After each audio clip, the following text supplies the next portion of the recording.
The song that we've sung lastly, nashawishiwa na wimbo tumeimba hapo mwisho, that Jesus do not pass me by. kwamba Yesu usinipite.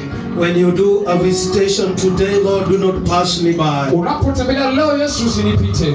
That is how I'm persuaded today. Hivyo ndio nashawishiwa siku ya leo. Should be your prayer also this day when you are there. Yafaa kwa ombi lako hata ukiwa hapo. This morning, this afternoon, the Lord is visiting people. Asubuhi ya dhuhuri Mungu anatembelea watu. But God is going to visit us here today. Ila Mungu anatutembelea leo. Just want you to raise your hand and close up your eyes, and we are going to pray. Nataka tufunge macho na udoni kwa tukienda kuomba. How God anointed Jesus of Nazareth Jinsi Yesu Mungu alipaka Yesu wa Nazareti with the Holy Spirit and power. na Roho Mtakatifu na nguvu. And wherever he went, he did good. Na popote alienda alitenda mema. To those who are oppressed by the power of the enemy. Kwa wale wanyanyaswa na nguvu za adui. Because the Lord was with him. Maana Mungu alikuwa naye. Today, my Lord and my Jesus, leo Mungu wangu na Yesu wangu, your people have been summoned here today. watu wako wameitwa hapa leo. They have poured out their hearts unto you, Lord. Wamemwaga mioyo yao kwako Mungu. There is a situation that men and women may be holding tonight. Kuna hali watu wanapitia leo. It is my prayer, my Lord and my Savior. Ombi langu Mungu wangu Mwokozi wangu. There is nothing that is hidden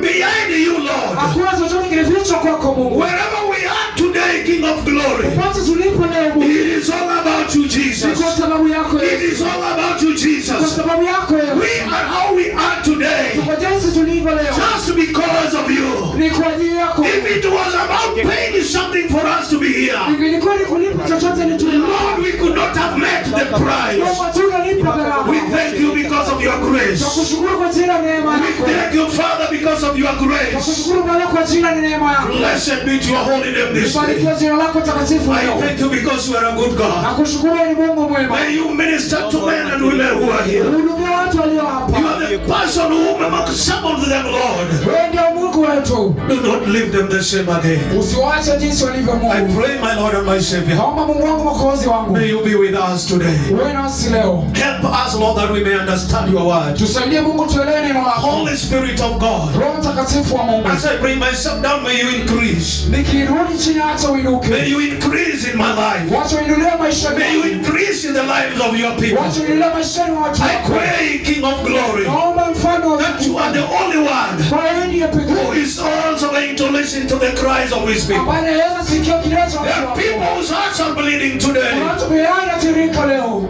I pray in the name of Jesus. Naomba katika jina la Yesu. I pray in the name of Naomba Jesus. katika jina la Yesu. May you listen to their cries today. Usikie kilio chao leo. In the name of Jesus. In the name of Katika Jesus. jina la Yesu. Amen. Jina la Yesu ni ngome yangu. Jina la Yesu ni ngome yangu. Nitakapo jina hilo, ngome nyingine sina. Nitakapo jina hilo, ngome nyingine sina.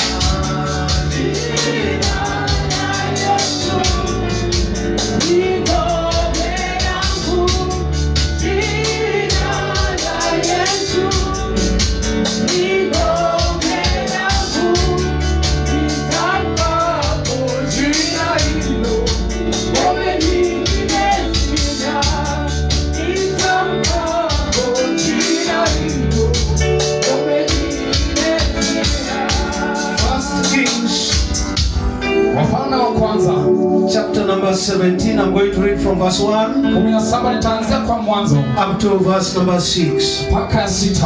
And then I will proceed to chapter number 18. Kisha nitaelekea 18. I want you to be seated in the presence of the Lord. Nataka uketi uweponi mwa Mungu.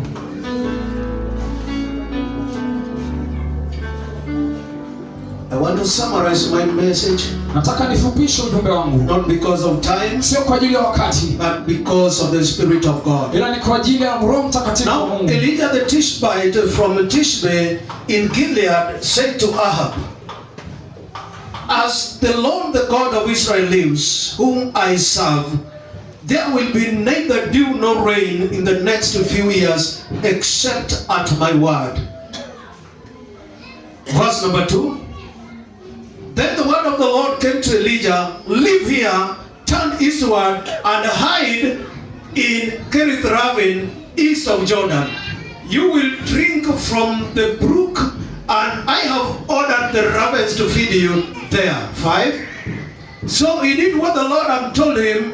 He went to Kerith Ravin, east of Jordan, and stayed there. The ravens brought him bread and meat in the morning, and bread and meat in the evening, and he drank from the brook. I want to talk about something briefly this afternoon. Nataka nizungumzie kitu kwa ufupi adhuhuri hii. About repairing the altar of the Lord. Kuhusu kutengeneza ile madhabahu ya Mungu. I want you to be so attentive because I'm not going to take much time. Nataka uwe makini manake sitachukua muda mwingi. In the land of Israel, Katika nchi ya Israeli, there were a lot of things that had invaded the land and the people of God. kuna mengi yalishambulia ile nchi na watu wa Mungu. The one that was featuring so much was the worship of the idols. Kile kilikuwa kubwa zaidi kilikuwa kuabudu sanamu. Then the Lord spoke through Elijah Basi Mungu akazungumza kupitia Elijah that I want you to communicate to your people the mind that I have today. nataka uwasiliane na watu wangu mawazo nilionayo leo. Elijah came out and said, Elijah akatoka nje na kusema, as long as the Lord, the God that I serve, lived, iwapo Mungu nimtumikia aishi, there will be no rain nor dew anywhere. hakutakuwa na mvua popote. This was the message that came from God. Hili ndilo ujumbe ulitoka kwa Mungu. And the word of God Na says, neno la Mungu lasema, God himself separated Elijah from other people to go and hide somewhere. Mungu mwenyewe akatenganisha Elijah na watu wengine ili aende ajifiche The pekee. Bible says, the Lord God said, I have ordered the ravens to feed you. Biblia inasema Mwenyezi Mungu ameagiza kunguru wamkulishe. To an ordinary human being, Kwa mwanadamu wa kawaida, we know the character of the ravens. tunajua tabia ya kunguru. They love food so much, especially meat. Wanapenda chakula sana, haswa nyama. You could have doubted the word of God if you were Elijah. Waweza kuwa na shauku kwa neno la Mungu Because kulikuwa. there is no way the ravens can bring you meat. Maanake hakuna jinsi kunguru atakuletea chakula. It's like you are telling a hyena to tend to your flock. Ni kama kumwambia fisi awalinde wale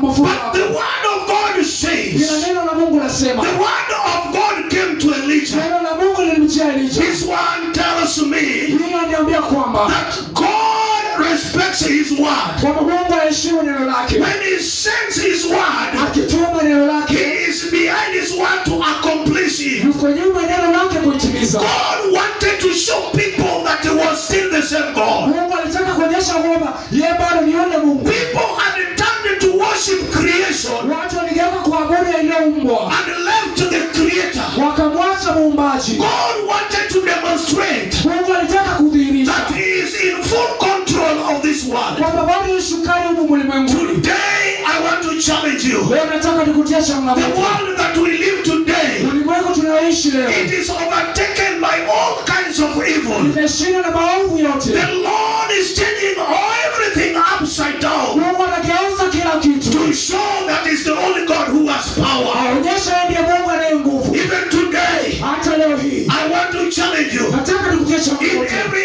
environment that we are in, Kwa kila mazingira tuko there ndani are a lot of evil. kuna maovu mengi. And the men and women of God who say that they are saved, Na wanawake wa Mungu wakasema they have been leo consumed by all these evils that are happening around us. wamebezwa na haya maovu yote yanatendeka. The word of the Lord came to Elijah. Neno la Mungu likamjia Elijah, Live here and turn eastwards. ondoka hapo kaende mashariki, You will drink from the brook. utakunywa katika mtiririko. I am persuaded in my heart. Nimeshawishiwa moyoni mwangu. This is what God does to the people that he has chosen. Hili ndilo Mungu anafanya kwa watu amechagua. Where God leads, God provides. Ambapo Mungu anaongoza When anapeana. God gives you a direction, Mungu akikupa mwelekeo, he is behind you and is going to provide. ako nyuma yako na atakupa. Sometimes we resist God so much Wakati tunakataa Mungu sana, that we cannot understand his mind upon our lives. mpaka atuelewe mawazo yake juu ya maisha yetu. God has always spoken to men and women. Mungu amezungumza na wanadamu. If you can hear the voice of God, Ukisikia sauti ya Mungu, if you can do the voice of God, ukitenda sauti ya Mungu, hearing is one thing. kusikia ni jambo moja. Elijah was obedient to God himself. Elijah alitii Mungu mwenyewe. He heard the voice of God. Alisikia sauti ya Mungu. Then he did the voice of Sasa God. akatenda sauti ya Mungu. He said, at my word. Alisema kwa neno langu. God was trying to repair everything that was broken. Mungu alijaribu kutengeneza kila kitu kilichopotea. Even in our families, hata katika familia, there are men and women. kunao watu, When you look at your background, ukitazama historia when you look at the background of your family, ukitazama historia ya familia we are yako, struggling to come out of a pit. tunang'ang'ana kutoka shimoni. And there are things that wants us to remain there. Ama mambo yanataka tubakie pale. We are struggling to come out. Tunang'ang'ana kutoka. But there are things that are happening in our lives. Ila kuna vitu yanatendeka maishani mwetu. I want to tell you, Nataka nikwambie, in every unfortunate thing that is happening in your kwa life, kila bahati mbaya yanatendeka maishani there mwako, must be somebody benefiting. lazima kuna mtu And that anafaidika. somebody doesn't want you to come out. Na huyo mtu hataki uondoke. That's why the devil is not happy. Ndio maana shetani The anafanya. enemy came to kill, Adui alikuja to kuangamiza, destroy, kuharibu, to steal. kuiba. And Jesus came Na Yesu that he alikuja may give life, ili akupe and uzima that life abundant. na uzima tele. Hallelujah. Amen. Elijah, the Bible says, Elijah, Biblia inasema he did what the Lord had told him. alitenda ile Mungu alimwambia. The ravens fed him. Kunguru alimlisha. And the Bible Na says, Biblia inasema what Elijah said it came to pass. ambacho Elijah alisema kilitimia. When you look at the scriptures that are below what we have read, Ukitazama yale maandiko tuliyosoma, you are going to experience how people suffered. utaona jinsi watu waliteseka. The famine consumed the whole land. Kiangazi limeza nchi nzima. The Bible says Biblia inasema the rain was going to come back at the word of Elijah. mvua itarudi kwa neno la Elijah. Now the Bible says Sasa Biblia inasema there was a time kuna wakati even people were eating their children. hata watu wakakala watoto wao. There was a time Kuna wakati there was no food. hakukuwa na chakula. People were running up and down. Watu walikuzunguka na People kuzunguka. were crying. Watu walilia. Today, Leo hii the same thing is happening, hivyo inatendeka leo. but in another version. Ila kwa njia nyingine. People are crying, Watu wanalia. both the rich and poor. Tajiri na maskini. The famine that is in the land today Kiangazi iliyoko nchini leo is biting us equally. inatuumia When kutosha. you go to the rich people, Ukienda kwa matajiri they are crying, wanalia but at a different measure. kwa njia When tofauti. you go to the poor, Ukienda kwa they fukara are crying, wanalia but at a different kwa measure. njia tofauti. Today we are crying, Leo tunalia, but we are crying for one thing. ila tunalia kwa jambo moja. Who will come to deliver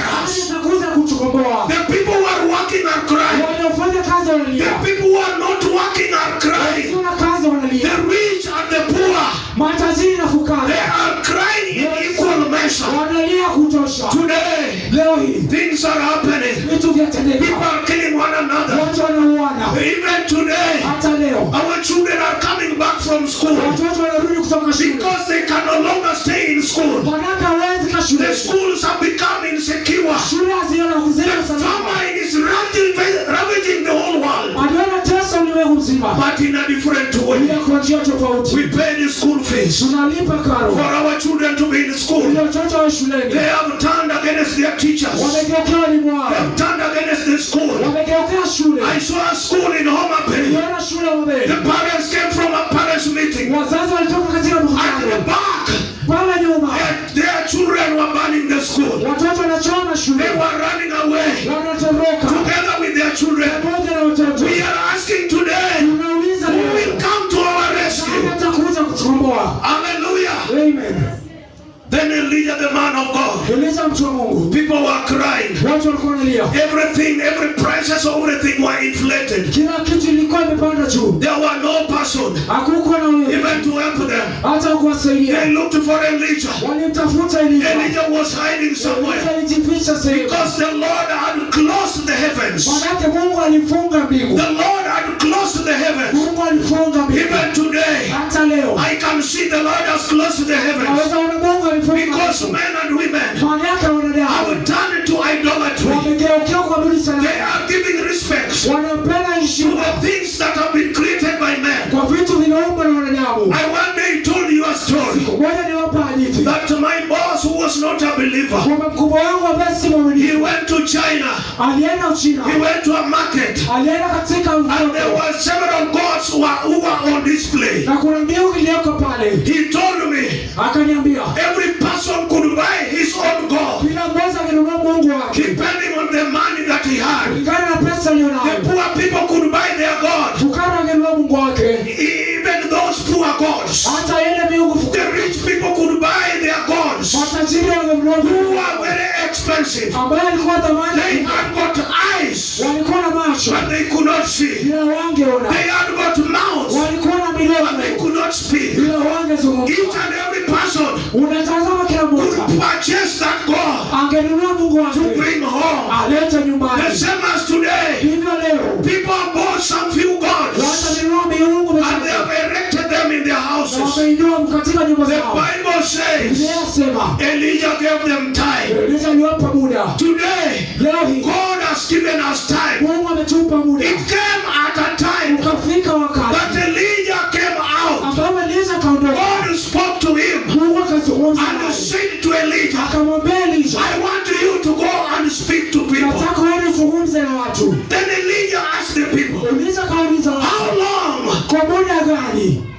How long Kwa muda gani shall you continue mtazidi to waver between two opinions? kuzunguka katika hali tofauti? Let us jump to verse number 16, chapter number 18. 16-18. Are we there?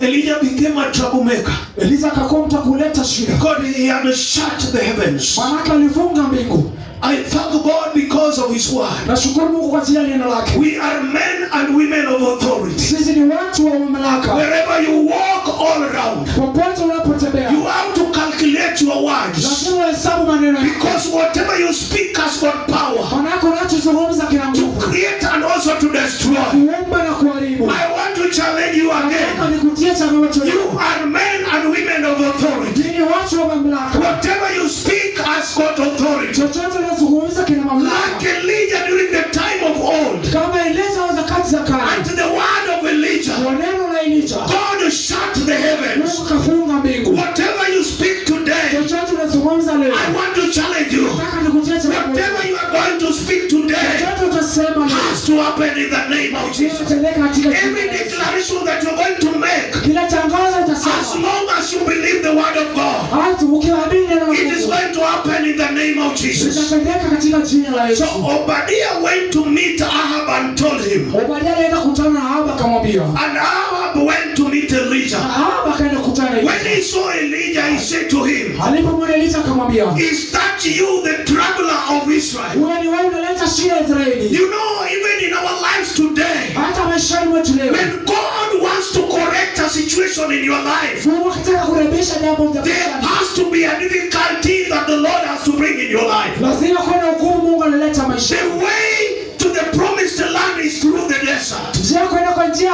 mcha hadi kupitia. Did you hear that? I want to say it again. Nataka niseme tena. The way to the promised land is through the desert. Njia kwenda njia hadi There kupitia. are men and women who are in the desert today. Kuna watu wako jangwani leo. I want to challenge you. Nataka nikutie Hang on to the promises of God. shikilia kwa ahadi. Even if you are in the desert today, Hata ukiwa jangwani hang leo. on to the promises of God. Kwa ahadi za Mungu. Because God is taking you to your right destiny. Maanake Mungu anakupeleka kwa hatima yako. Things might not be working today. Vitu vinaweza kuwa viendelee leo. People might despise you today. Watu wanaweza kudharau leo. But delight yourself in the Lord. Ninafurahia kwa Mungu. Tell God that I know Mwambie Mungu ninajua. I am on fire, but I am not consumed. Niko motoni ila tisiteketee. Hallelujah. Amen. There are people here today in the church. Kuna watu hapa leo kanisani. Things are not working out. Vitu haviendelee. But delight yourself in the Lord. Ninafurahia kwa Tell Mungu. God that I know Ambia Mungu anajua. I am on fire, Niko motoni but I am not being consumed. ila siteketee. Then the word of God says, Basi yana Mungu nikasema. Elijah said, Elijah akasema. I have not made trouble, Sijaleta shida. but you and your father's family, Ila wewe na watu wa mama yako. you have abandoned the Lord's commands. Mwacha amri za Mungu. Did you hear what Elijah said? Mmesikia ambacho Elijah alisema? Did you hear what Elijah said? Je, ulisikia Elia alisema nini? I want you to understand verse number 18. Nataka uelewe mstari wa 10 They call Elijah the troublemaker. waliita Elia mtu msumbufu. Now Elijah is turning to them. Na sasa Elia anageukia That Mungu. their families have made trouble Ya kwamba familia yao imeleta to shida the land. kwa nchi. Why? Kwa nini? Because they have abandoned the Lord's commandments and followed Kwa Baals. sababu waliwacha amri za Mungu na kufuata Baali. Now, listen to what Elijah is saying. Sikiza vile Elia anasema. Now, some of the people from over Israel, and let us meet at Mount Carmel. Sanya baadhi ya watu ili tukusanyike katika Kameli. And bring the 450 prophets of Baal. Na ulete manabii 450 wa Baali. And Asherah out all those who eat at the Jezebel's table. Na hata Waashera ambao wanakula kwa meza ya Jezebeli. I want you to understand verse number 20. Nataka uelewe mstari wa 20. So the word went throughout the Israel. Kwa hivyo neno likaenda kote. And assembled all the prophets on Mount Carmel. Na kasanya manabii wote katika mlima wa Kameli. Now I want you to understand. Nataka uelewe The statement of faith that Elijah made. neno la imani ambayo Elia alisema. Verse number 21. Mstari wa 21. Elijah went before the people and said. Elia kaenda mbele za watu na kusema. Now Elijah is talking before the people, 450 prophets of Baal and some other people. Na Elia anaongea mbele ya 450 manabii wa Baali na wetu. I want you to understand what the power of the word of God can do even in your life. Nataka uelewe kile nguvu za Bwana inaweza fanya kwa maisha yako. Now Elijah said something. Elia kasema kitu. How long will you continue to waver between two opinions? Mpaka lini mtasita kwa maneno mawili? These were the words of Elijah. Haya ndio maneno ya Elia. How long will you waver between two opinions? Mpaka lini mtasita kwa haya mambo mawili? If the Lord is God, follow him. Kama Bwana ni Mungu, mfuate. If Baal is God, follow him. Kama Baali ni Mungu, basi mfuate Baali. But the people said nothing. Lakini watu wakakaa kimya. First of all, I understand why they were silent. Kwanza ninajua kwa nini walinyamaza. These were people who have been destroyed by the famine. Hawa ni watu waliangamizwa na ukame. Elijah was talking to people who were very hungry. Elia alikuwa ananena na watu ambao wako na njaa. Elijah was talking to people who were looking solution to their problems. Alikuwa ananena na watu wanataka suluhisho ya shida zao. They kept quiet. Wakanyamaza. Then Elijah said to them, Na Elia akawaambia, I am the only prophet left. mimi tu ndio nabii wa pekee aliye. I want to challenge you today. Nataka kwa changamoto leo. You need not to understand the opinion of others. Si vizuri kusikia maoni ya wengine. You need to understand yourself. Ni ujielewe. You can only fail when you fail to believe in yourself. Unaweza anguka tu ukikosa kujielewa. But you can succeed even if no one believes in you. Lakini unaweza faulu hata kama kuna. I know you have not understood me. Najua hujanielewa. You can only fail when you don't believe in yourself. Unaweza kosa kufaulu usipojiamini. But you cannot fail when other people don't believe in you. Lakini huwezi anguka kwa sababu wengine hawakuamini. Elijah demonstrated the power of the Lord Jesus. Elijah alionyesha nguvu za He said to them, akawaambia, I am the only one remaining now. ni mimi pekee nimebaki. You are more than 450. Hii ni zaidi ya 450. He summoned them Aliwakusanya and they came na wakaja because they wanted a solution to their problem. kwa sababu walitaka suluhisho kwa He shida. said, how long? Mpaka lini? This is my message to you today. Hii ni ujumbe wangu kwako leo. There are people who are divided even in themselves. Kuna watu ambao pia katika maisha They cannot make a decision for themselves. hawawezi kujiamulia. Today, if you cannot decide what you can do with yourself, Leo kama huwezi kuamua chenye unataka there are people who are ready to decide for you. kuna wenye wako tayari There are people who are ready to decide for you. kuna wenye wako tayari They are ready to destroy your life. wako tayari kuangamiza maisha yao. People, their lives have been destroyed here in Nairobi. Kuna wenye maisha yao imeangamizwa hapa Nairobi because of the opinions of others. kwa sababu ya maoni ya wengine. Several families are broken up Familia nyingi zimevunjika because of the opinion of kwa others. sababu ya maoni ya wengine. People have died Wengi wamekufa because of the opinion of kwa others. sababu ya maoni ya I wengine. want you in everything that you do, Nataka kwa kila kitu nafanya, seek the mind of God. tafuta. Hallelujah. Hallelujah. In whatever you do, Chochote unachofanya, seek the mind of God. tafuta mawazo. It doesn't matter even if you are sick. Haijalishi hata kama You must be having the doctor's report. labda uko na madaktari wa I kweli. don't dispute that. Sipingi But hayo. what is God speaking of that situation? Lakini Mungu ananenaje kuhusu hilo jambo? Hallelujah. Hallelujah. There are people who have lost even hope in life Kuna wengi wamepoteza hata tumaini maishani because of the opinion of others. kwa sababu ya maoni ya wengine. Elijah came. Elia kaja, He came down. akateremka, He spoke to them akawanenea and said, na kusema, I want to challenge you today. nataka kuwapa changamoto. I am speaking to men and women in church here today. Naongea na wanaume kwa wanawake kanisa. Maybe it is past lunchtime. Labda imepita saa There sita. are people who are hungry. Kuna wenye wako njaa. But I want to challenge you today. Nataka nikuchanga. For how long shall you continue to waver? Mpaka lini utasitasita? People have not made any decision in life. Watu hawajafanya uamuzi maishani. There are people who are married, Kuna wenye wameoa but they don't know even if they are married. lakini hawajui The life that they are living maisha ambayo unaishi is like they are not married. ni kama hawajaoa. I want to challenge you today. Nataka kuwapa This is where the problem starts even in the church. hapa ndipo mahali shida inaanzia hata kanisani. Let us continue. Wache tuendelee.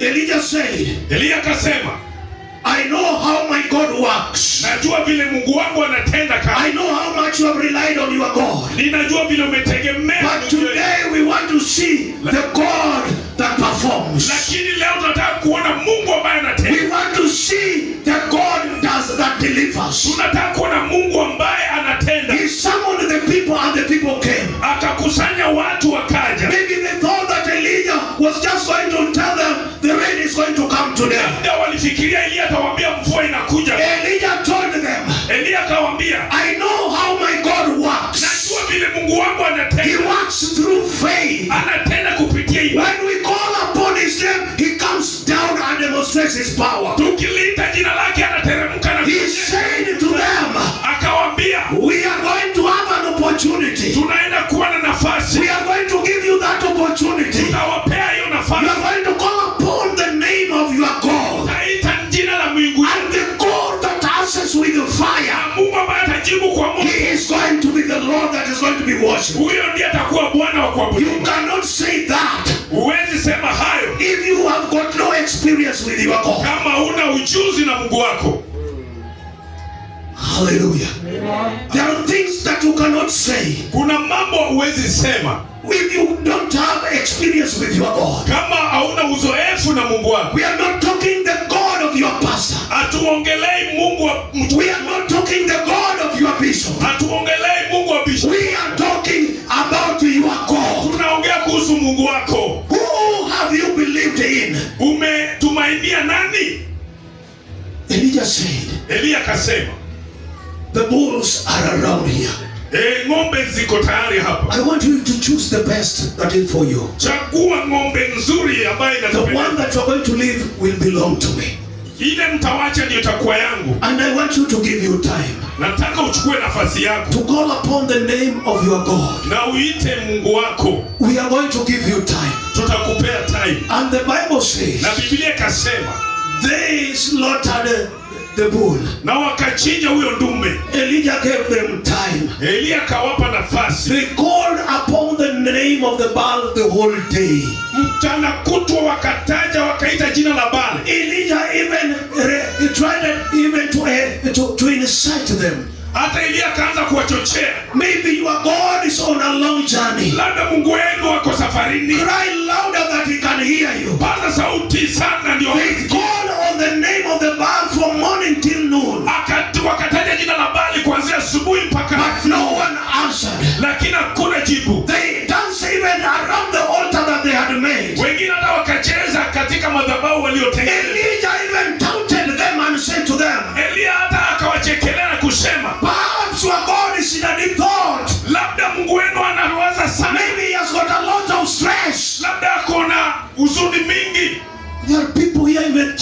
they are serving the God that have stress. Kuna wengi ambao wanatumikia Mungu wa stress. That's why when they have stress, they don't come to church. Ndio maana wakiwa hivyo hawaji They kanisani. think that our God thinks like them. Wanafikiri Mungu wetu anawaza kama wao. We only serve God with emotions. Wanatumikia Mungu tu na hisia. I don't feel like. Sijisikii. They serve God with emotions. Wanamtumikia na hisia. They are serving Baal. Wanatumikia Baali. Elijah told them, Elia you akawaambia, can shout louder. unaweza paza Maybe sauti. your God, the Baal, has got many things in his mind. Labda Mungu wenu ako na mambo mengi kwa. They even slashed themselves with the slashers. Hata wakajikata na visu. The blood came out of their body. Na damu ikatiririka milini mwao. The midday passed. Na mchana ukapita. They even were prophesying Hata wakatabiri. until the evening came. Mpaka jioni kafika. Then the word of God says, Na neno la Mungu likasema. there was no response. Hakukuwa na jibu. No one answered. Hakuna mtu alijibu. No one paid attention. Hakuna mtu alijibu. Verse number 30, the Bible says, Mstari wa 30 inasema. Elijah said to all the people, Elia akaambia watu wote, come to me. njooni kwangu. And they came. Na wakaja. And he repaired the altar of the Lord which had been torn down. Na akatengeneza madhabahu ya Bwana iliyoharibika. I want you to understand that. Nataka uelewe hayo. I want you to underline that. Nataka waichore That hapo. when it came for the time of Elijah, Ilipofika wakati wa Elia, he repaired the altar of the Lord which was in ruins. alitengeneza madhabahu ya Bwana iliyoharibika. I want to bring this gospel closer to you now. Nataka nilete injili karibu na wewe sasa. There are people who their lives were not so religious. Kuna watu ambao maisha yao haikuwa ya kidini. I thank God that there were people who were born even inside the church. Nashukuru Mungu kuna wenye walizaliwa ndani ya They kanisa. have gone through all these rituals and customs that we perform in the churches. Wakazaliwa ndani ya hizi They were dedicated in the church. walikuwa They were baptized in the church. They could see how their parents were going to church. Waliona vile wazazi wao wanaenda kanisani. But there are also a group here in the church today Lakini kuna kikundi kingine pia that are struggling even to know who this God is. ambao wanang'ang'ana kujua huyu Mungu ni nani. Even their family background, there was no one religious. Hata katika familia yao hakuna But mtu. through the mercies of God, Lakini kwa rehema za Mungu, God has arrested their lives. Mungu ameshika maisha Now they yao. are struggling. Na sasa I wanang'ang'ana. want to challenge you today. Nataka nikuchallenge. There is an altar that has been raised in every family. Kuna madhabahu imeinuliwa kwa kila jamii. There is an altar that has been raised in every Kuna family. madhabahu kwa kila familia. When you receive the Lord Jesus Ukipokea Kristo as your Lord and Savior, kama Bwana na Mwokozi, there is an altar that you have to repair in your life. madhabahu ambayo lazima urekebishe. There is an altar that are in ruins that you have to repair. Madhabahu ambayo imeharibika lazima utengeneze. Elijah, when it came to his time, Elia wakati wake he ulipofika, saw how the altar of the Lord was in ruins. akaona vile madhabahu ya Bwana iliharibika. He started by repairing the altar of the Lord. Akaanza kutengeneza madhabahu. God could hear Elijah, Mungu aliweza kumsikiza, but he had to prepare the altar lakini lazima angetengeneza because he madhabahu. wanted to worship God in an orderly way. Kwa sababu alikuwa anataka kuabudu Mungu kwa He kitaratibu. repaired the altar of the Lord which was in ruins. Alitengeneza madhabahu iliyoharibika. Today, Leo we perform sacrifices in the altars which are in ruins tunatoa sadaka kwa madhabahu zilizoangamizwa because we have turned to the worships of Baal. kwa sababu tumegeukia Baali kuabudu. God cannot hear us. Mungu hawezi kutusikia. God cannot hear our prayers. Mungu hawezi sikia maombi yetu. It is now the turn. Ni wakati. It is now your Ni time. wakati wako. There are people here in the church. Kuna watu They hapa are blaming their parents. wanalaumu wazazi They are wao. blaming even the people who died long time ago. Wanalaumu hata wafu. Forget about them. Wasahau wafu. It is between you and your altar of the Lord. Ni kati yako na madhabahu ya Bwana. Repair the altar of the Lord that is in ruins. Tengeneza madhabahu iliyoharibika ya Bwana. As we are going to pray today, Tunapoenda kuomba leo, there are men and women who are struggling. kuna wamama na wazee There is an history that is behind you. kuna historia yako. When you look at your life, Ukiangalia maisha yako, you know what you are struggling with. unajua nini When unang'ang'ana. I look at my family, Ukiangalia familia, I know what we are struggling with. Najua nini tunang'ang'ana. But let us repair the altar of the Lord. Lakini waje tutengeneze. This afternoon we are going to offer the sacrifices to the Lord. Adhuhuri hii tutatoa sadaka kwa Bwana. Elijah said, Elia akasema, the Lord that is the God that is going to answer with fire. Mungu ambaye atajibu kwa moto. Let him be God. Wacha awe Mungu. We are going to declare that today. Tunaenda kutangaza hayo leo. There is a situation that you need fire to consume. Kuna hali ambayo unahitaji moto kuiteketeza. You need that God to come down. Unataka huyo Mungu ashuke. We are serving a God that answers with fire. Tumikia Mungu anayejibu kwa moto. When he comes in your life, he consumes every work of the enemy. Akija kwa maisha yako anaharibu kazi ya shetani. It doesn't matter whatever has been planted in your life. Haijalishi nini ilipandwa kwa maisha There yako. are people who are struggling with some spoken word in your life. Kuna wenye wanang'ang'ana maisha ambayo yalinenwa mabaya kwao. I remember even the pastor can bear you witness. Hata mchungaji anaweza kuwa shahidi. I can remember even Pastor Zilpa can bear you witness. Hata mchungaji Zilpa ni shahidi. There are people who celebrated my sickness. Kuna wenye walisherekea ugonjwa wangu. When the bill came like 4.2 million. Bili ilipofika milioni. They said I am going to sell everything that I have. Wakasema nitauza chochote niliko na and I will come back to beg them. Na nitarudi kuwaomba. I knew my God. Nilijua Mungu wangu. My God answered with fire. Mungu wangu alijibu kwa moto. I knew my God. Nilijua Mungu wangu. Even though I was down. Hata kama nilikuwa. I knew there were people who were praying for me. Nilijua kuna wenye I knew there were people who were praying for me. Nilijua kuna wenye wananiombea. And I said, na nikasema, let that God be God. Wacha huyo Mungu awe Mungu. They commanded fire from heaven. Waliamurisha moto kutoka that mbinguni. God came down. Mungu akashuka to their altar.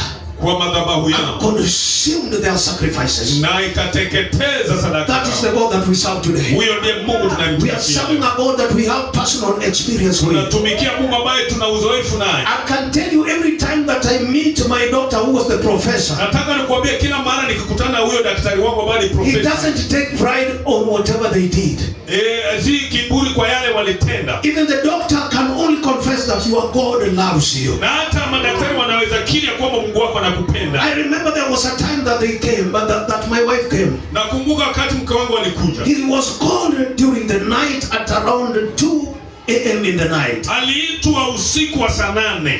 That your husband wants to speak to you. Ya kwamba mume wako anataka kuzungumza nawe. Can you rush to the hospital? Je, unaweza harakisha hospitalini? There was a fear that came to my family. Kulikuwa na uoga uliingilia familia yangu. That somebody who has not been talking for about 1 month. Ya kwamba mwenye hajakuwa akiongea kwa mwezi. At this time of the night we are being called to the hospital. Ya kwamba wakati usiku huu tunaitwa hospitalini. When my wife relayed this message to my brothers and sisters. Wakati mke wangu alipasha ndugu zangu na dada zangu huu ujumbe. He said that he has passed on. Alisema kwamba ameaga. You are going to get the bad news. Mnaenda kupata habari mbaya. She did not come. Hakuja. She did not come. Hakuja. But there was something that God was doing in my life. Lakini kuna jambo Mungu alitenda maishani mwangu. There were a lot of visions that I saw when I was in hospital. Kuna maono mengi niliona nikiwa hospitalini. Some of them are happening today. Zingine zinatendeka leo. You can remember when I was discharged. Nakumbuka wakati niliondolewa hospitalini. Brother Lucas. Ndugu Lucas came. Akaja. With some other brothers. Na wadugu wengine. And there was something that was troubling in my mind. Na kuna kitu kilikuwa kinanisumbua mawazo. And I told Lucas. Na nikamwambia Lucas. You have to institute a prosecution immediately. Lazima ukaweze. You look for a very good lawyer. Nataka utafute wakili mzuri. And there are people I'm going to tell you, you have to sue them immediately. Na kuna watu naenda kuambia uwastaki mara moja. These people cannot sanction my death. Hao watu hawawezi nitangazia kifo. I told Lucas. Nikamwambia Lucas. He looked at me. Akanitazama. Akaona huyu jamaa akili imeruka. Na kwa kweli ilikuwa imeruka. Lakini what I saw, I told him. Lakini kile nilipoona nikawaambia. Na kuna mambo mengi sana niliona, zingine zinakuja tu saa hii. I saw it clearly. Niliona kwa wazi. That my death was sanctioned. Ya kwamba kifo changu kiliitwa. And the Lord showed me even the people themselves. Na Mungu akanionyesha hata watu wenyewe.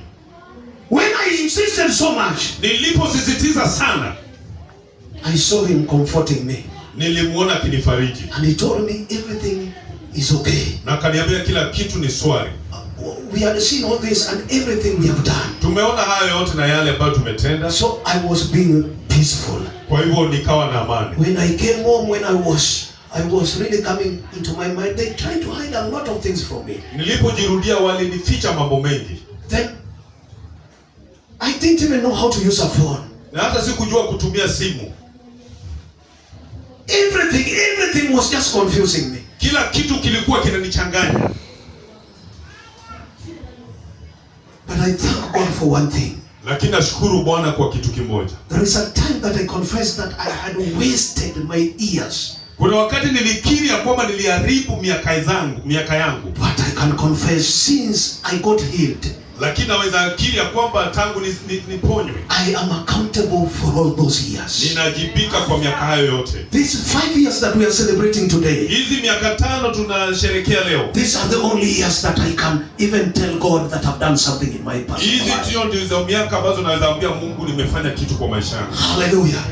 So when I say that God is faithful, so ninapoona Mungu ni mwaminifu, I know I have got the personal experience with him. Ninajua nina uzoefu wa kipekee na yeye. I want you to be ready to prepare the altar of the Lord. Nataka uwe tayari kutengeneza madhabahu ya We Bwana. want to demonstrate the power of the Lord. Tunataka kuonyesha if there is a stubborn situation in your life, kama kuna jambo sugu maishani mwako, even if you don't believe, hata kama huamini, I believe today that my God can do it. Ninaamini leo kwamba Mungu wangu anaweza. If there is somebody in the church today, kama kuna mtu kanisani that can help me believe this word, ambaye anaweza nisaidia kwa Elijah said, Elia akasema, for how long mpaka lini shall you continue to waver between two opinions? endelea kusita kwa maoni mawili? Elijah repaired the altar of the Lord which was in ruin. Elia katengeneza madhabahu iliyoharibika. When it came to the time of Elijah, ilipofika wakati wa Elia, Elijah called upon the name of the Lord. aliita jina la Bwana. Elijah said,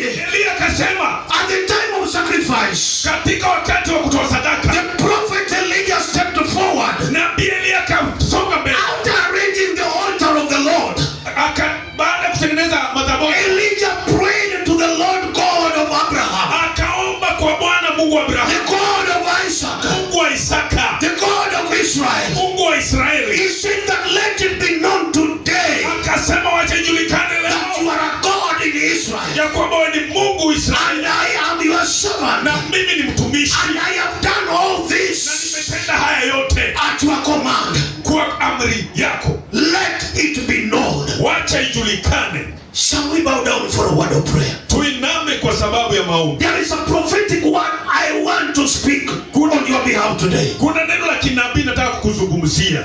Elijah said, Lord, Elia akasema, Bwana answer me, nijibu, so that these people will know ili hao watu wajue that you are a God, ya kwamba wewe ni Mungu, and you are turning their hearts back to you again. na unawageuza mioyo yao irudi kwako.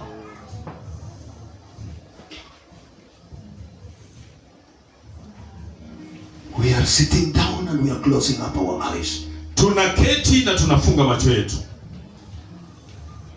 Elijah prayed a faithful prayer. Elia kaomba ombi la kiuaminifu. Then the Bible says the fire of the Lord fell and burnt the sacrifice. Na Biblia ikasema moto wa Bwana ukateketeza sadaka. And the word of Elijah. Katika neno la Elia, we want to speak a word of faith. tunataka kunena neno la imani. The altar of the Lord that is ruined in your life has to be repaired. Madhabahu ya Bwana iliyoharibika maishani mwako lazima itengenezwe. Repairing means something that was in good condition and it is now we are restoring the former condition. Kutengeneza na maanisha hiyo kitu ilikuwa sawa lakini iliharibika, sasa inarudishwa kwa hali yake ya awali. The altar of the Lord that was adulterated by the worship of other gods. Madhabahu ya Bwana ambayo ilinajisiwa na kuabudu kwa Baali. I want to pray in the name of Jesus. Nataka kuomba katika jina la Yesu. If you feel that the altar of the Lord in your life is in ruins, ukihisi madhabahu ya Bwana maishani mwako imeharibika, and you want to repair the altar of the Lord, na unataka kuirekebisha. Elijah's prayer was heard when he repaired the altar of the Lord that was in ruin. Maombi ya Elia ilikuwa ngumu alipoomba maombi ya kurekebisha The madhabahu. altar of the Lord delivers whatever we need. Madhabahu ya Bwana ndio yote tunahitaji.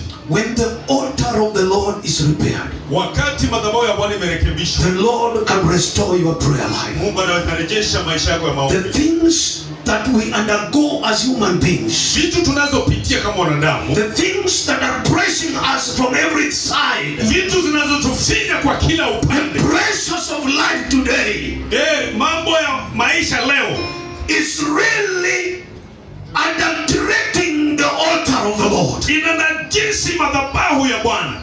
If you are here tonight, Uko hapa jioni ya leo, the Lord wants to repair the altar in your life. Mungu anataka kurekebisha madhabahu maishani mwako. If you are here, we want to pray together. You can stand up. Kama uko hapo nataka tuombe pamoja, inuka. I don't persuade people. Sishawishi watu. I don't persuade people.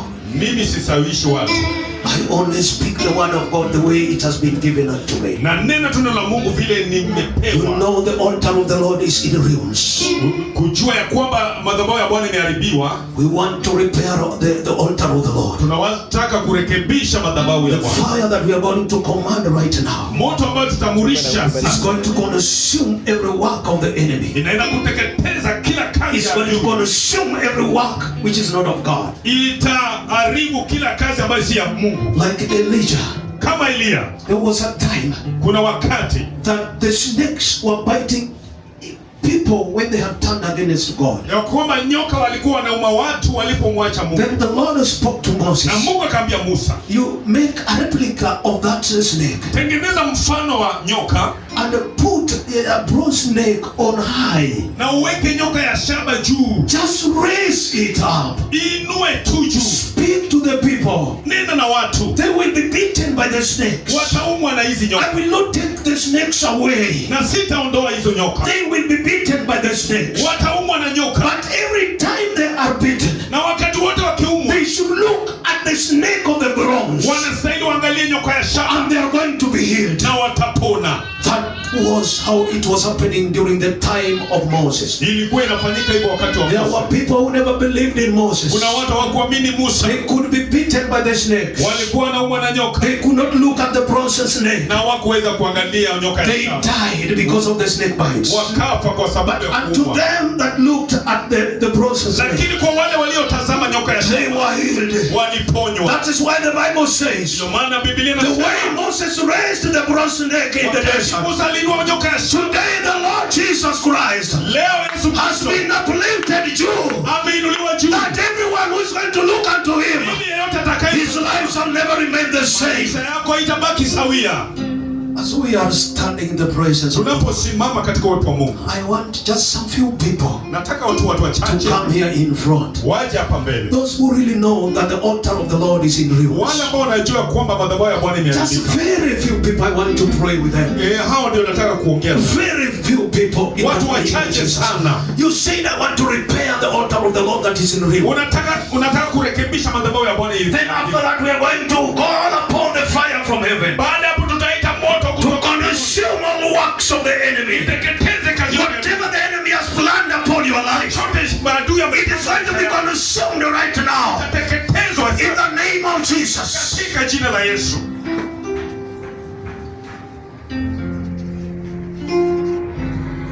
Thank you, Jesus. Asante Yesu. I just want you to kneel down as a sign of surrender. Pastor Zimpa, you can come here. Pastor Zepa unaweza kuja It hapa. doesn't matter. Haijalishi. Ndugu Justus, tutafuta song nyingine kwa chini at the background. We want to pray. And for the people who stood and did not come, I just want you to believe wherever you are. Nataka uamini mahali popote ulipo, wewe ambao hujakuja. Thank you, Jesus. Asante Yesu. Pastor Zimpa, unaweza kaa hapo mbele ama hapo nyuma? Mchungaji Zepa unaweza kaa hapo nyuma ama Unaweza mbele. kuwazunguka na the power of the Holy Spirit. There are people, kuna watu ambao wana struggle at the altar ya their families. Wanajaribu kuinuka lakini that altar is hovering even in their own lives. Hiyo ndio inawarudisha chini. Today tunaenda kuvunja altars zote za Baal. We want to raise the altar of the Lord. Tunaenda kuinua madhabahu ya Bwana Katika maisha yetu. Amen. We want to raise the altar of the Lord in your lives. Tunataka kuinua madhabahu ya Bwana kwa maisha. Inua tu mikono yako kwa Mungu. Inua tu mikono yako kwa Bwana. The Lord is doing something. Sihitaji kushout, sihitaji kushout. Paza vipi pakuja pambele uwawekelee mikono. We worship you, Lord. We worship you, Lord. We thank you, Jesus. We thank you, Jesus. You are doing it in the